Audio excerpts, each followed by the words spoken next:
The signal came from the darkness between stars. High Coordinator stood in the center of the council chamber, her crystalline body catching the soft light of 3 moons that shone through the glass ceiling. Around her, the other council members waited in silence. Their transparent forms flickered with colors that showed their fear.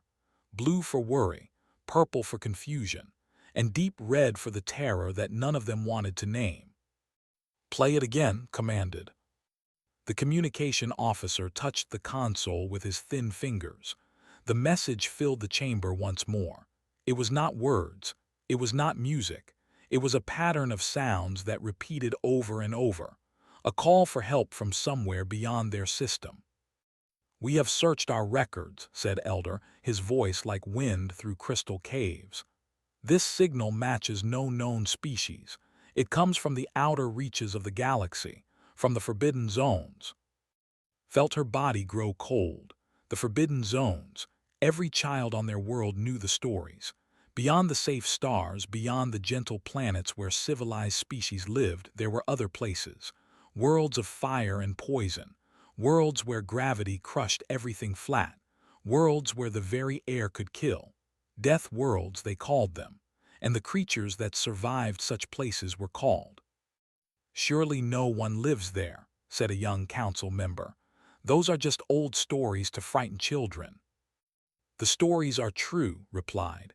"Long ago, before my grandfather's time, our explorers found such worlds. They found the bones of creatures that lived and died in conditions we cannot imagine. Massive bones, strong bones, the bones of monsters." The chamber fell silent again. Moved to the great window and looked out at her city. Shimmer Heights spread across the gentle hills like a garden of light. Towers of crystal and glass rose toward the soft sky. Her people walked the flower-lined streets below, their bodies glowing with the peaceful colors of happiness. They had never known war. They had never needed weapons. Their world was kind to them. Warm breezes, light gravity, clean air. They had built a civilization of art and music and philosophy. And now something was coming. "Our long-range sensors have detected ships," the communication officer announced. His voice shook. "Large ships, very large, they are entering our system." "How many?" asked. 5, no wait, 7 they are. They are enormous, High Coordinator. Each one is larger than our biggest city." Made a sound of despair. What kind of beings need ships so large? Knew the answer.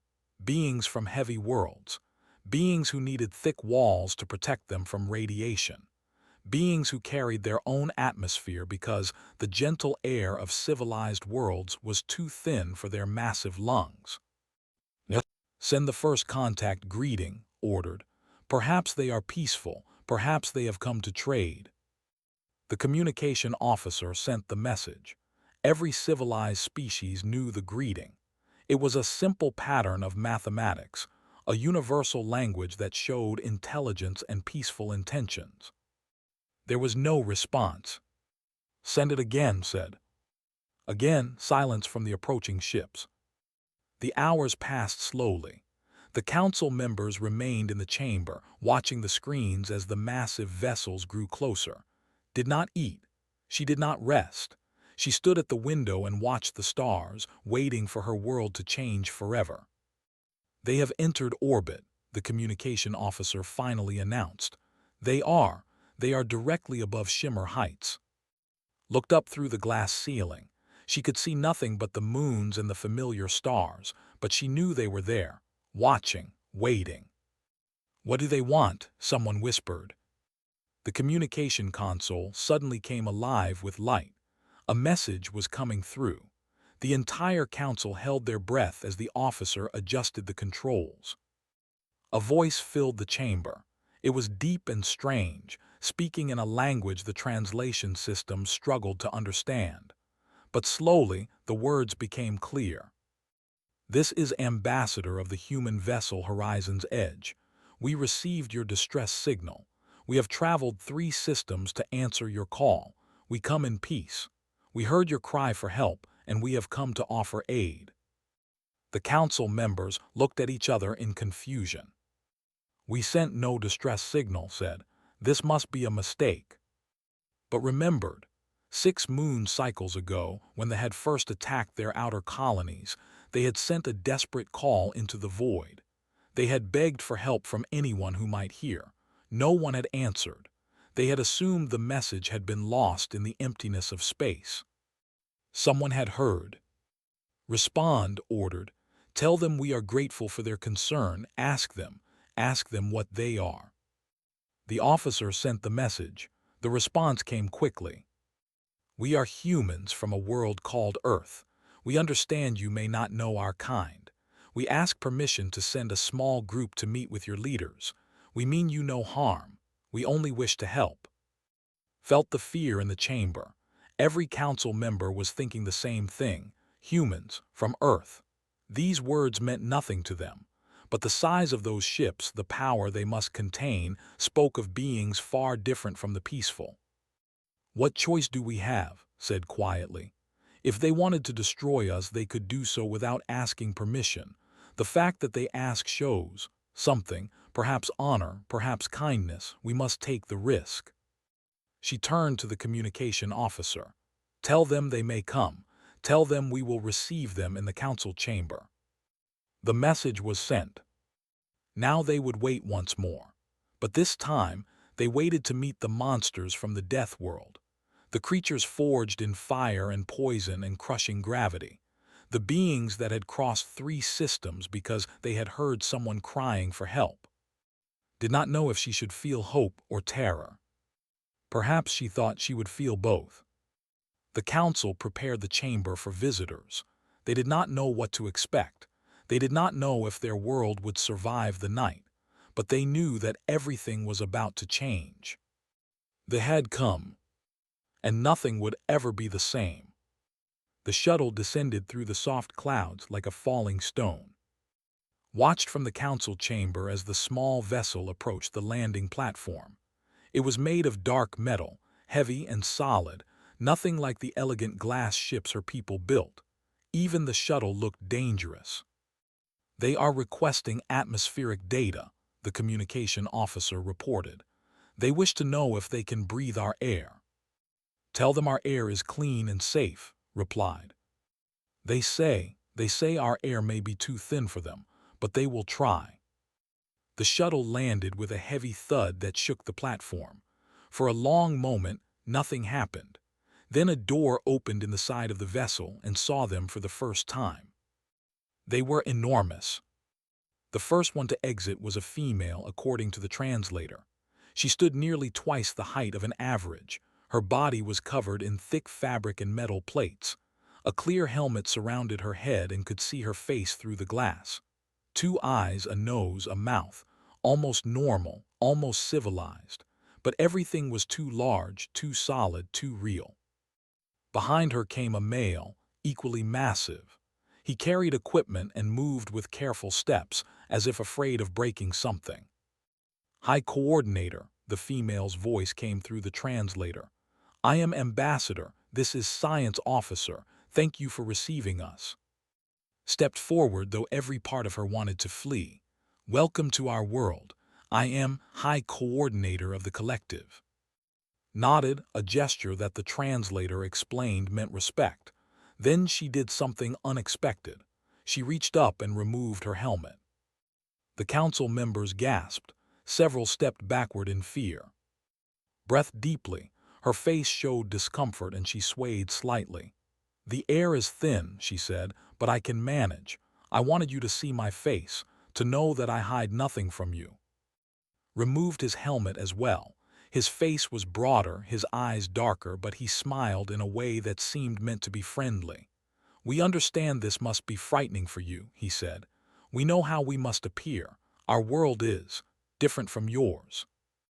Your world is a death world, Elder said, his voice sharp with fear. You are creatures of violence and destruction.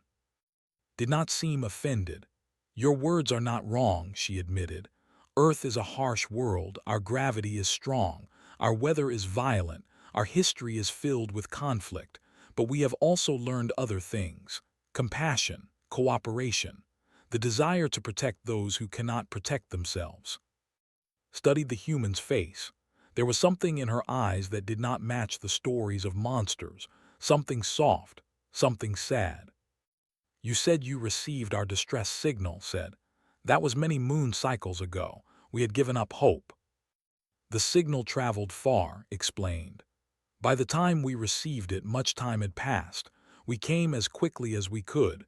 Please tell us what happened. Tell us why you called for help." Hesitated. Could she trust these creatures? Could she share her people's weakness with beings who could crush them without effort? But what choice did she have? Thus she said, "Do you know of them?" And exchanged a look. "We have heard stories," said. "A predator species. They take what they want and destroy what they cannot use." "They have claimed 3 of our outer colonies," said. "Thousands of our people are trapped there. We have tried to negotiate, but they do not negotiate. They only take." "Why have you not fought back?" asked. There was no judgment in his voice, only curiosity. Laughed bitterly. "Fight, look at us. We are made of crystal and light. We have never needed weapons. Our world gave us everything we required. We evolved for beauty, not battle." "And the know this," said quietly. "They chose you because you could not resist." "Yes," his voice was heavy with shame. "We are helpless." Stepped closer. Even that simple movement made the council members flinch, but the human's face showed only kindness. "You are not helpless," she said. "You called for aid and aid has come. We will help you." "Why?" The question burst from before he could stop it. "Why would you help us? We have nothing to offer you. We cannot pay you. We cannot even thank you properly. Why would you cross 3 systems to help strangers you have never met?" Was quiet for a moment. When she spoke, her voice was gentle. "On Earth there is an old saying, 'The strong must protect the weak.' It is not always followed. Humans have done terrible things to each other throughout our history, but we have also done wonderful things. We have learned that true strength is not in destroying others, it is in protecting them." "You protect those who cannot protect themselves," repeated, remembering's earlier words. "Yes, it is a choice we make. Not all humans make it, but many do. And when we heard your cry in the darkness, we knew we had to answer." Stepped forward with a data device. "We have brought ships," he said, "soldiers, weapons, but more importantly, we have brought hope. They have never faced humans before. They do not know what we are capable of." "And what are you capable of?" asked, his voice trembling. Smiled, but there was something fierce beneath the kindness. "We are capable of surviving anything. Our world tried to kill us every day for millions of years. It made us strong. It made us stubborn. It made us absolutely unwilling to give up. To think they are predators. They have never met a species that was forged in fire." Felt something she had not felt in many moon cycles. A tiny spark of hope. These creatures were terrifying, yes, but they were terrifying in a way that might save her people. "What do you need from us?" she asked.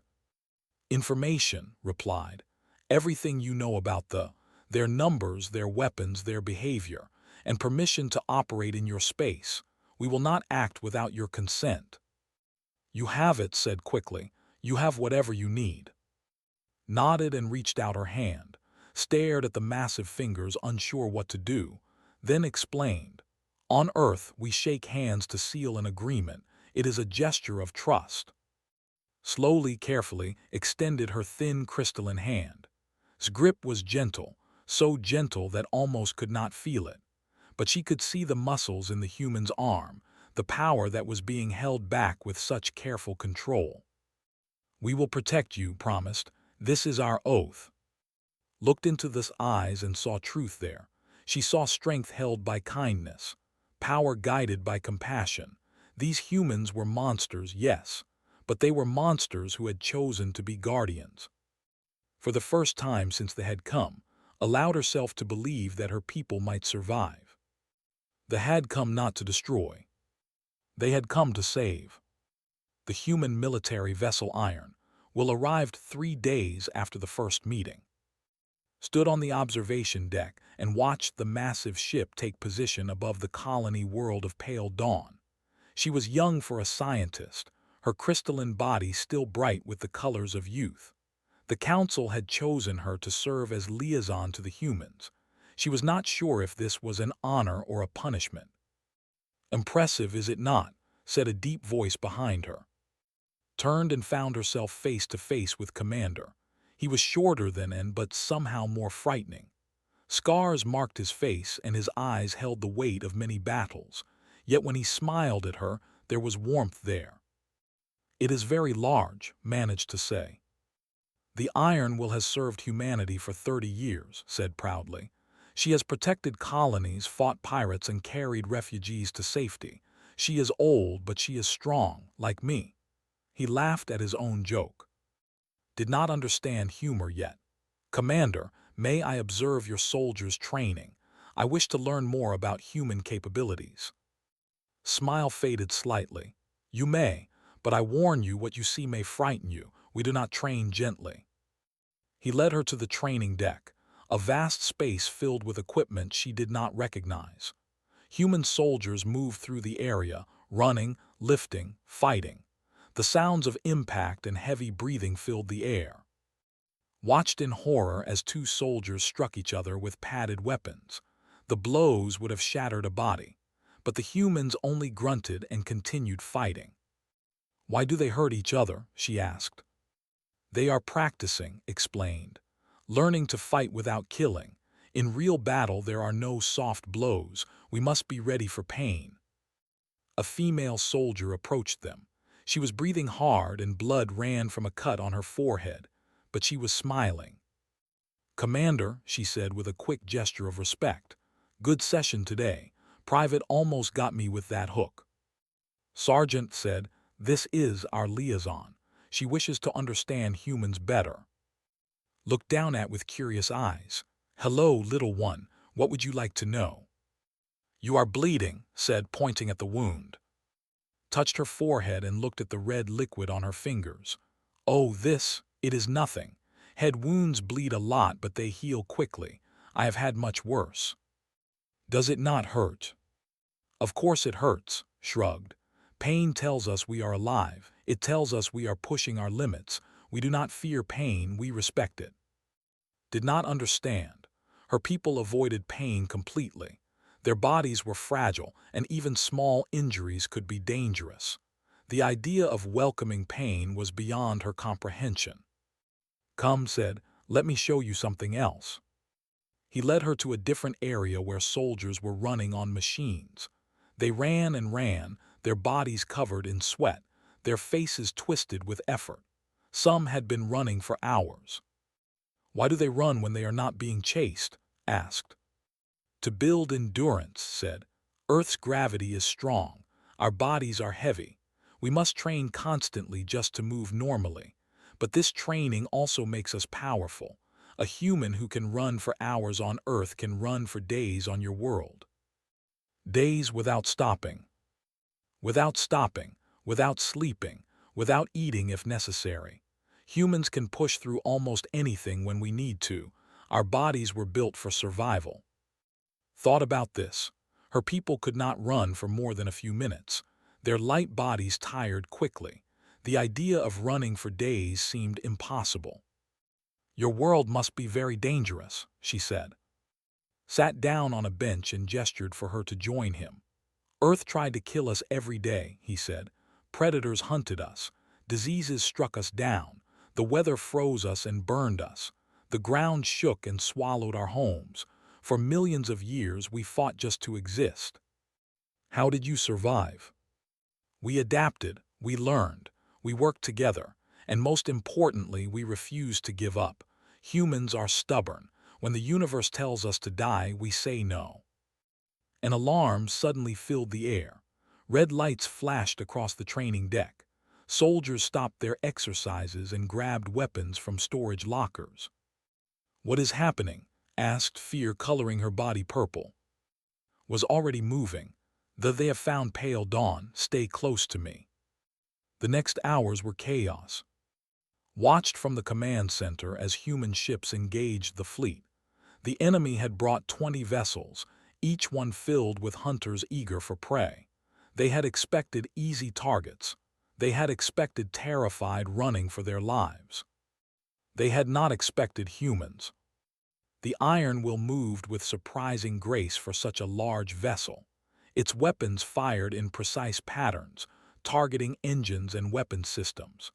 Commanded from the center of the room, his voice calm even as explosions rocked the ship. Shuttle Bay reports they are launching ground teams, an officer announced.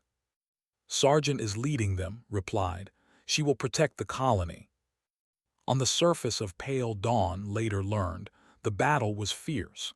Hunters had landed near the settlement, expecting to capture slaves without resistance. Instead, they found human soldiers waiting for them.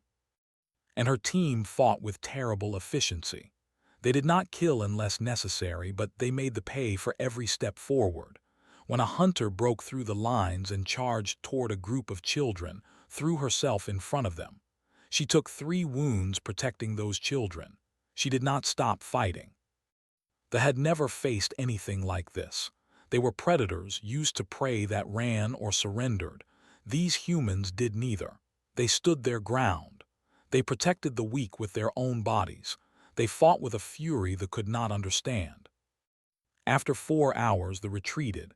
They left behind 6 destroyed ships and dozens of dead hunters. The humans had lost 2 soldiers. They had lost none. Found in the medical bay after the battle, the sergeant was covered in bandages, but she was laughing with her fellow soldiers. Laughing. You were hurt, said. You could have died. Why are you happy? Looked at her with tired but gentle eyes. Because the children are safe, because we did what we came to do. This is why we fight, little one. Not for glory, not for conquest. We fight so that others do not have to. Felt something change inside her. She had thought humans were monsters. Now she understood the truth. They were monsters, yes, but they were monsters who chose to protect. Monsters who would bleed and die for strangers. Monsters who had been forged by a cruel world and had chosen to be kind.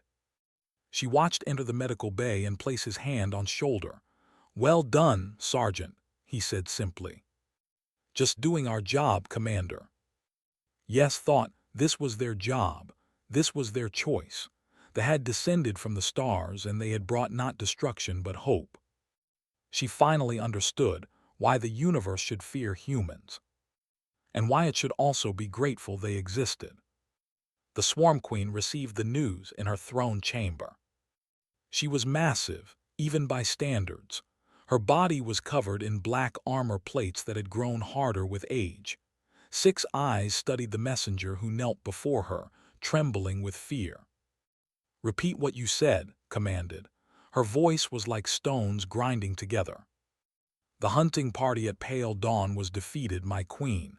18 hunters killed, 6 ships destroyed, they were protected. Protected by whom? A new species, my queen. They call themselves humans. They come from a death world. Leaned forward, interested despite her anger. A death world? Impossible. No civilized species survives such places. They are not civilized, my queen. They are warriors. Our hunters had never seen anything like them. They felt pain but did not stop. They bled but kept fighting. They protected them with their own bodies. The Swarm Queen was silent for a long moment. In her 1,000 years of life, she had never heard of such a thing. Species either ran, surrendered, or died. They did not protect strangers.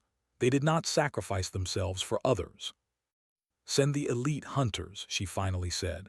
Send the Shadow Fleet. I want these humans destroyed, and I want their home world burned. Far across the stars, Ambassador was fighting a different kind of battle. She stood before the Council of 7 species, trying to convince them to join the fight against The council chamber was vast, filled with representatives from civilizations across the sector. All of them watched her with fear in their eyes. They will not stop with said. They will come for all of you eventually. Join us now and we can defeat them together.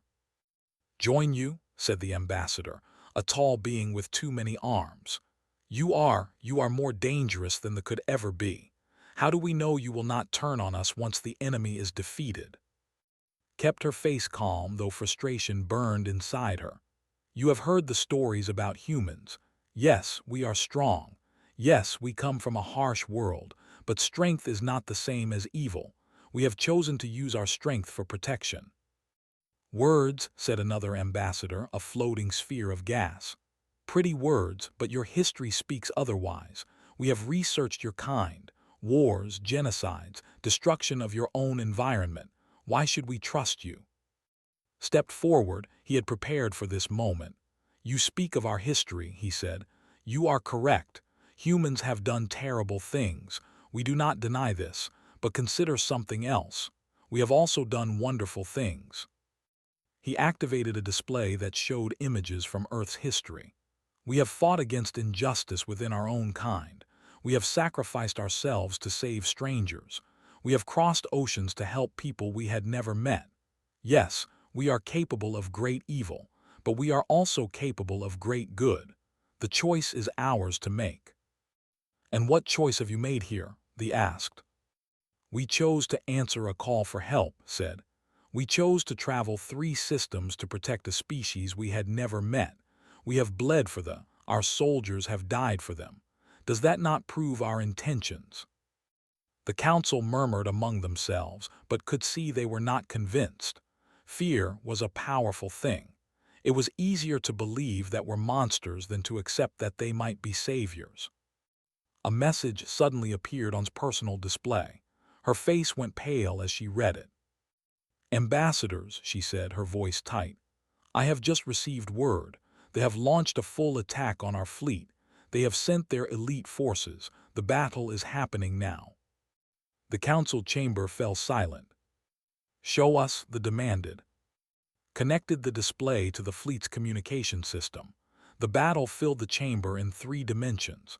The council watched as human ships fought desperately against overwhelming numbers. The Shadow Fleet was everything the stories said and more. Fast, deadly, without mercy. "Your commander's ship is surrounded," the gas sphere ambassador observed. "They will not survive." Watched as the Iron Will took hit after hit. Fires burned across its hull. Escape pods launched into the darkness. But the ship did not retreat. It positioned itself between thee and a group of transport ships. It used its own body as a shield. "What is he doing?" they asked. "He should retreat. He should save his crew." "He cannot," said quietly. "Those transports carry 10,000 civilians. If he retreats, they die." On the display, they watched as ship continued to take punishment. Explosions ripped through its decks, but still it held position. Still it protected the transports. Finally, human reinforcements arrived. Fresh ships engaged driving them back. The transports escaped into faster-than-light travel. The Iron Will, broken and burning, finally began to retreat. "Commander is critically wounded," reported, reading from his display. "He remained on the bridge until the transports were safe. He would not leave until his duty was done." The council chamber was silent for a long moment. Then's voice filled the room. Had almost forgotten she was there. The young had insisted on accompanying them to the council meeting. "I was there," said, stepping forward. "On pale dawn. I watched humans bleed for my people. I watched Sergeant throw herself in front of children.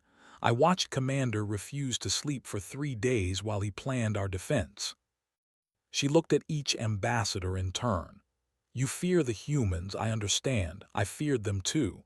They are strong and strange and terrifying, but I have seen the truth. They do not use their strength to conquer. They use it to protect. They are not monsters. They are guardians." The ambassador shifted uncomfortably. "Even if what you say is true, they are too powerful. We cannot defeat them." "You cannot defeat them alone," said. "Neither can we, but together we might have a chance. The humans will lead the fight. We will take the greatest risks. All we ask is that you stand with us." The Gasphere ambassador spoke slowly. "You would risk your entire species for strangers." Thought of lying wounded in a medical bay. She thought of the soldiers who had died protecting people they had never met. She thought of everything humanity had sacrificed to be here. Yes, she said simply, because that is who we choose to be. The council voted. 12 species joined the alliance that day. Others followed in the days to come. They had seen the footage of the battle. They had watched humans die to protect the weak, and they had decided that perhaps, just perhaps, the could be trusted. Visited in the medical bay that night. He was covered in bandages, his body broken in a dozen places. But his eyes were clear, and he managed a weak smile when he saw her. "The council," he asked. They joined us, all of them. Nodded slowly. Good, then it was worth it. Stood beside the bed, her colors soft with emotion. "You could have died," she said. "You almost did." Reached out and took her thin hand in his massive one. "This is what we do," he said.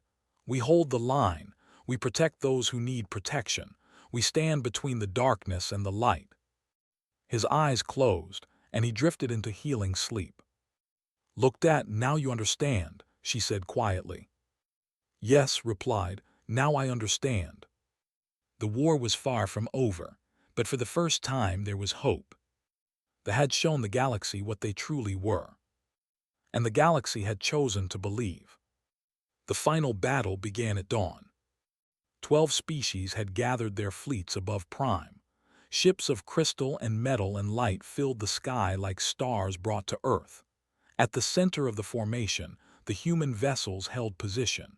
They were battered from weeks of fighting, but they were ready. Ambassador stood on the bridge of the horizon's edge, looking out at the combined fleet.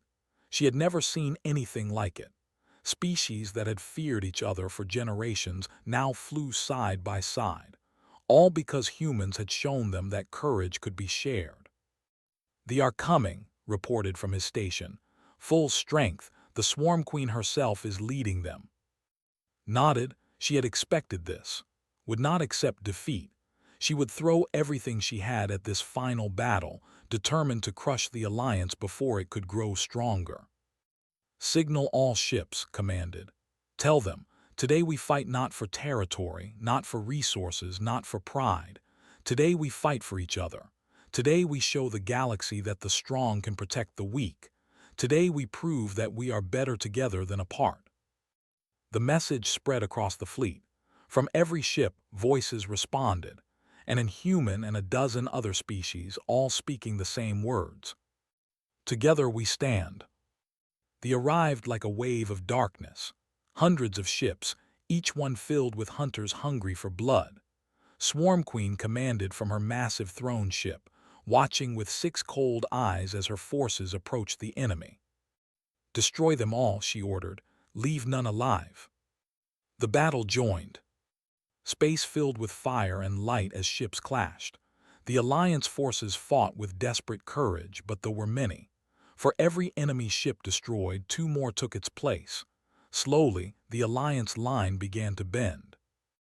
On the surface of Prime, Sergeant led the ground defense. Drop ships had broken through, landing hunters near the capital city of Shimmer Heights, and her mixed force of humans and volunteers stood between the invaders and millions of innocent lives.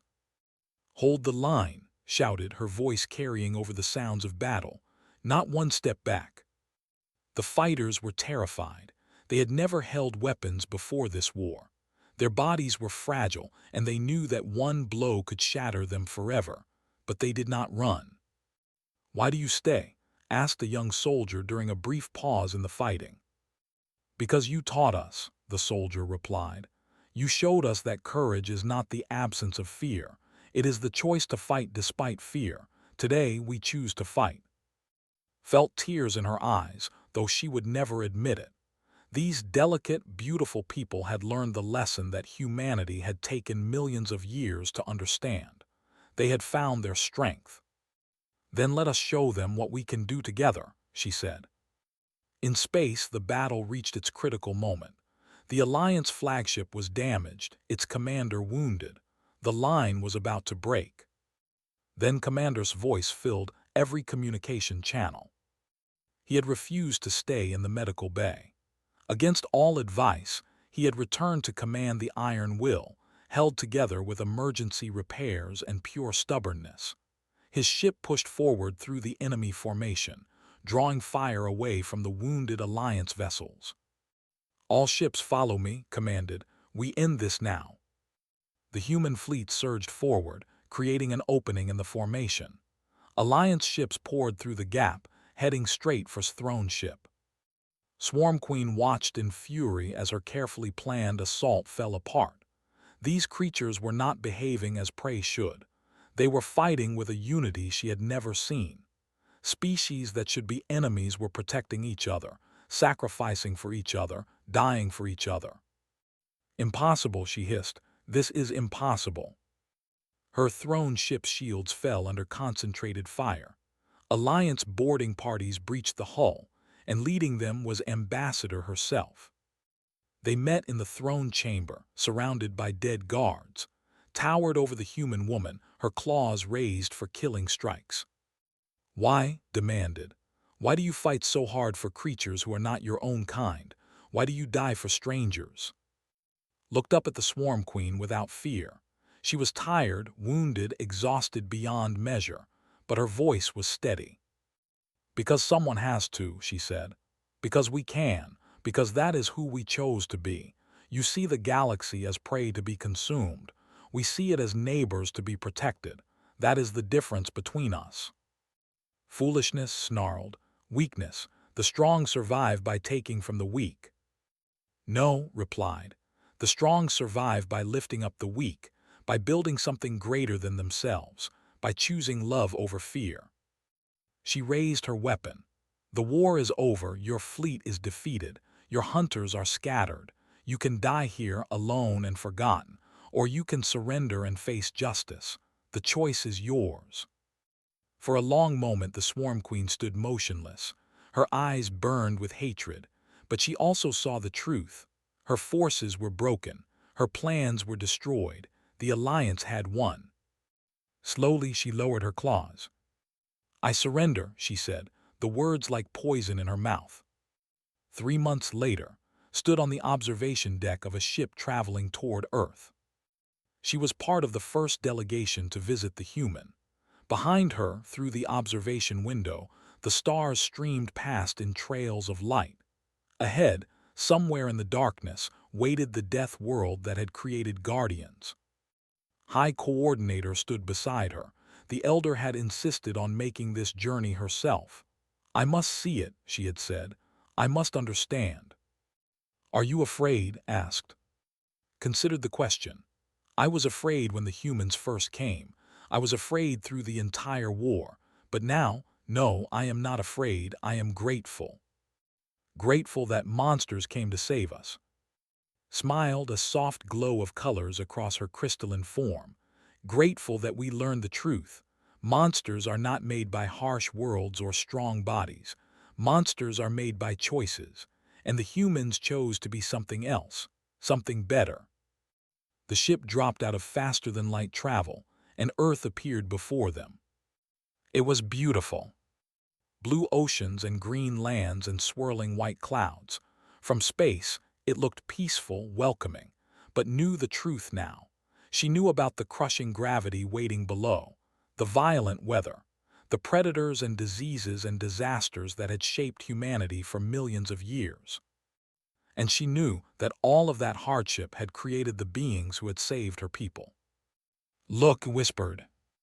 Beside Earth's moon, a space station hung in orbit, and attached to that station, being repaired after the final battle, was the Iron Will, battered, held together by faith and determination, but still there, still standing.